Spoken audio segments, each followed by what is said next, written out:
ídolo do ferroviário hoje, mas também tem uma história, uma bagagem toda por trás, né? Inclusive, até chegar esse momento. Até chegar esse momento. Inclusive, né? Uma história, inclusive, que você era vendedor, por isso que ele fala tão bem, né? Na verdade, assim, eu costumo falar que é muito fácil você enxergar o hoje, né? E muitas das pessoas, elas não têm essa preocupação de querer saber mas como que você conseguiu chegar aqui? O que você era antes? E para me falar o que eu sou hoje é muito fácil, porque todo mundo já sabe, todo mundo vê, né? E assim, a minha trajetória era uma trajetória bem vencedora, um cara bem vencedor, né? Eu sempre vou dar palestra para algumas escolas, lá na minha instituição também, eu sempre falo que sempre inicio falando assim, olha, a pessoa que está aqui à frente de vocês é um cara altamente vencedor, um cara que não desistiu em nenhum momento, né? Então, assim, a minha carreira, ela já começou muito tarde, né? Eu já comecei a fazer 25 anos de idade, né? Eu era vendedor de motos, trabalhei na agricultura muito tempo com meu pai, depois da agricultura eu fui para ser vendedor de motos, né? Passei quase 1 ano e meio, 2 anos vendendo moto. Assim, se tem algum vendedor que está assistindo, né, a gente, ele sabendo o que eu estou falando aqui, você vender uma moto não é como você vender 1 quilo de arroz, sei lá, um pacote de feijão, algo assim. É bem difícil, né? É bem difícil você vender uma moto. E mesmo assim, eu era um bom vendedor. Por quê? Porque eu me esforçava muito para vender. É você chegar e estar panfletando aqui, pegar um panfleto no meio da rua, chegar, te encontrar, dá uma olhada aqui no nosso produto, vamos lá, isso e aquilo. Não é uma decisão fácil de ser tomada para você comprar uma moto, alguém, convencer, né? Para você comprar uma moto. Por quê? Porque a gente fala e estava falando na época de produtos caros. E a gente sabe que não é todo mundo que tem condições de comprar. Então, assim, eu fui um bom vendedor, fui muito bom vendedor, por quê? Porque eu me esforçava. E aí eu tentava, da melhor forma possível, convencer o cliente que ele deveria possuir um carro. Você pode possuir por quê? Porque você pode ter um momento ali de necessidade para sua família. Ou seja, eu tentava convencer da melhor forma possível, né? Mas assim, foi muito difícil para chegar no profissional. Porque eu sempre falo que se sair do interior, que não sair. São 400 quilômetros, Cariús a Fortaleza.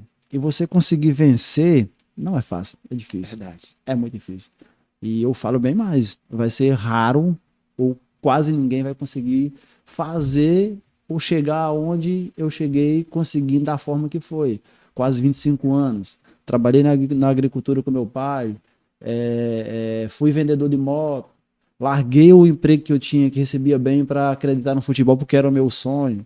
Ou seja, não é fácil. Só te interromper, como é que tu fazia assim? Tu conciliava treinos ou era só jogo, assim? Como é que era nessa época com as profissões? Quando eu trabalhava na agricultura, eu só jogava só amador, só terrão, só subúrbio mesmo, né? E aí, tipo assim, não recebia nada. Jogava e ia se destacando, mas eu sempre tive vontade, sempre sonhei ser um atleta de futebol. Na verdade, eu queria só simplesmente, eu pedia a Deus só para, não, Deus, eu quero só realizar meu sonho, eu quero só ser um jogador de futebol. Se o senhor me der aí 2 dias para mim, assinei um contrato e falei assim, eu realizei meu sonho. Consegui, eu sou um jogador de futebol, eu consegui ser profissional. Para mim tá suficiente, só quero isso. E aí quando eu passei a sair da agricultura e arrumei um emprego já com carteira assinada, uma coisa fixa, o que aconteceu? E aí eu começava a conciliar, eu já comecei a trabalhava durante a semana, final de semana eu jogava, só que eu já ganhava R$50, R$100, 150. Na época era muito dinheiro. Era muito dinheiro. Quando fazia um gol tinha um extra? Aí sempre tinha um extra, sempre chegava um torcedor, vou te dar aqui 20, o gol da classificação, vou te dar 50. E aí eu comecei a conciliar. Final de semana eu jogava, sempre, tipo assim, eu tinha muita amizade na época que era o meu supervisor de vendas, e eu falava, tem como você me liberar um pouco mais? Ele falou, não, 4 horas você pode sair, pode ir para casa e pode treinar. E eu ia treinar, e eu treinava na areia, em Cariús ele tem Cariús é cortado por um rio, que é o rio Cariús, ele passa, e vizinho na casa da minha mãe, no sítio, o rio passava a 150 metros, 300 metros da casa da minha mãe. E aí eu descia, chegava em casa, tirava meu material da empresa, descia, ia correr na areia. Ficava correndo na areia. Eu pensava, tá ficando maluco. Tá ficando sempre louco, tá ficando doido, né? Tá ficando... Esse cara aí, acho que ele vai endoidar. Ou seja, as pessoas não acreditavam. Desacreditavam muito. Desacreditavam. Né? E eram muitas pessoas. E bem antes disso, o sítio da minha mãe, ele fica, é uma divisa. entre Cariús e Iguatu. E do sítio, eu tinha que atravessar o rio, pegar o asfalto para ir para Iguatu para treinar e para trabalhar. Eu ia a pé. Eu ia a pé, atravessava a pé, pegava um ônibus ou um autopico, micro-ônibus e ia. Falava, esse cara tá ficando maluco, esse cara sai daqui para ir treinar lá no Iguatu para jogar, ficava maluco. Porque final de semana o pessoal me ligava e eu ia jogar e não tinha transporte, não tinha nada e eu tinha que fazer todo esforço. Né? Ou seja, as pessoas não acreditavam. Elas olhavam para mim e falavam assim, esse cara é maluco. Esse cara tá ficando maluco, vocês têm que arrumar alguma coisa que esse cara não tá normal, não tá legal. Porque, na verdade, as pessoas não enxergavam que eu tinha um potencial para chegar. Mas eu acreditava. Já na tua mente já... Na minha mente eu sabia assim, eu vou chegar. Era bem claro isso na tua mente, isso, né? Era muito claro, Eu olhava assim, eu amanhecia e falava assim, hoje eu tenho que fazer isso, diferente. E eu fazia. Eu tinha dia que eu amanhecia e falava assim, hoje eu quero vender 3 motos. Que é difícil, você vender uma, é difícil, imagina 3. E eu chegava aí, eu falava, hoje eu não vou treinar, mas eu vou vender 3 motos hoje. Porque eu quero recuperar o que eu vou perder lá na frente, de dia, algum dia ou outro que eu não vou conseguir vender. E eu conseguia vender. Ou seja, na minha mente era muito forte aquilo que eu queria. Não, eu vou conseguir. E aí a gente, né, quando eu já vendedor de moto, né, apareceu a oportunidade lá no Iguatu, né, 3ª divisão, quando eu recebia o convite para sair do meu emprego, que recebia bem para a realidade, e passei 2 meses treinando no Iguatu, no terrão, sem ganhar um centavo.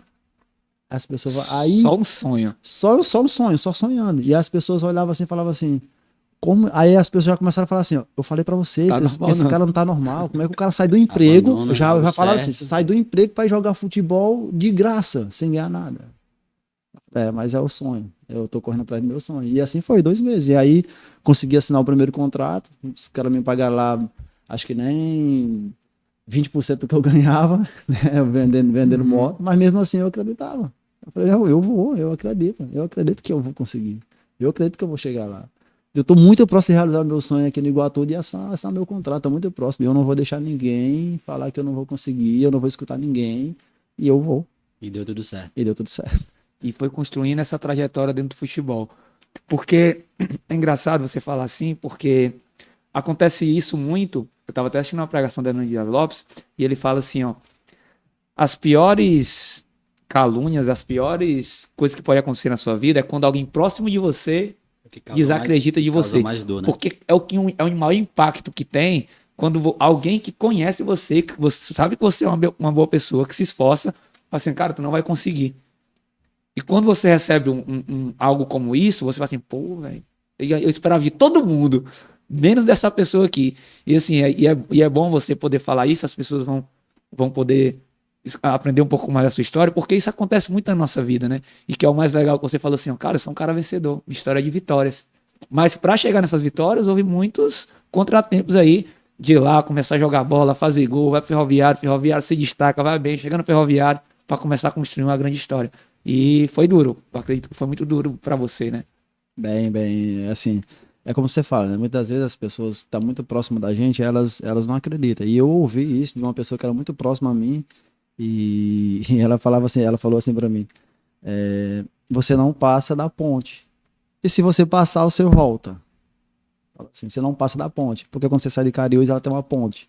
Você não passa da ponte. Se você passar, você volta. Tá bom, beleza. E aí eu fiquei com assim, guardei para mim aquilo. E eu levei como algo assim, muito, que eu posso dizer para vocês, uma motivação. Um combustível, né? Um combustível. Eu falei assim, isso aqui vai ficar comigo, porque não é para mim mostrar para ele. Mas eu vou mostrar para mim mesmo que eu posso. E eu vou fazer, e eu vou passar e não vou voltar. Eu vou passar dessa ponte e não vou voltar. E eu passei e não voltei.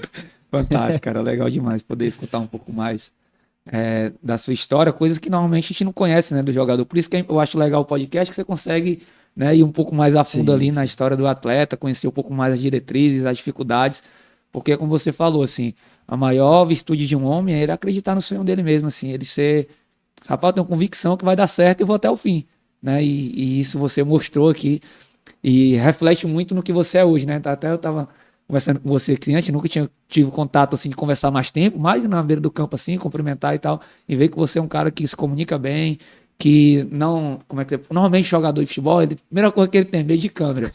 pedir entrevista, né? Já dá pra ver como esse Caruso fala bem. Tem um King vendedor ali, né? O vendedor tá um pouquinho no sangue. Ainda tem um pouco de vendedor dentro do jogador ali, né? Mas legal, cara.